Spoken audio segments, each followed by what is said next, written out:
আজি ৰাজ্য চৰকাৰে বিশেষকৈ আমাৰ থাৰ্ড গ্ৰেড আৰু ফ'ৰ্থ গ্ৰেড কমিশ্যনে দুখন নটিফিকেশ্যন দিছে যে ২৭ তাৰিখৰ পৰা আমি এটা অনলাইন পৰ্টেল আমি দেখুৱাই দিছোঁ। পৰ্টেলটো আপোনালোকে অলপ পিছত মোৰো টুইটাৰত চাই ল'ব পাৰিব বা নটিফিকেশ্যনো পাব।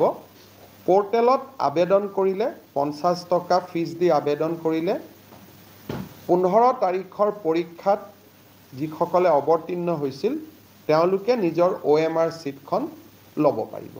২৭ তাৰিখৰ পৰা আবেদন আৰম্ভ হ'ব আৰু আবেদনৰ সংখ্যাৰ ওপৰত ভিত্তি কৰি তেওঁলোকে OMR চিটখিনি সেই ইমেইল এড্ৰেছলৈকে পঠিয়াই দিব। এনচাৰ কি ১৫ তাৰিখৰ পৰীক্ষাৰ এনচাৰ কি অহা ২৮ তাৰিখে সেবাৰ ৱেব পৰ্টেলত হোষ্ট কৰা হ'ব www.site.sebaonline.org ইয়াতে হোষ্ট কৰা হ'ব আৰু এনচাৰ কি লৈ যদি কাৰোবাৰ আপত্তি থাকে সেয়াও যদি সেবাক জনোৱা যায় সেবাই বিচাৰ বিবেচনা কৰিব।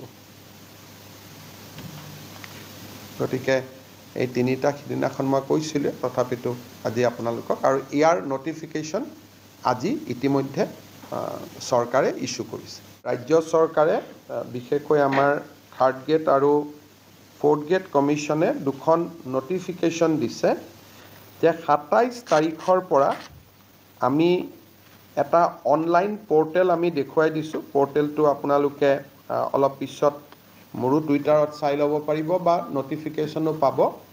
পৰ্টেলত আবেদন কৰিলে ৫০ টকা ফিজ দি আবেদন কৰিলে ১৫ তাৰিখৰ পৰীক্ষাত যিসকলে অৱতীৰ্ণ হৈছিল তেওঁলোকে নিজৰ OMR চিটখন ল'ব পাৰিব।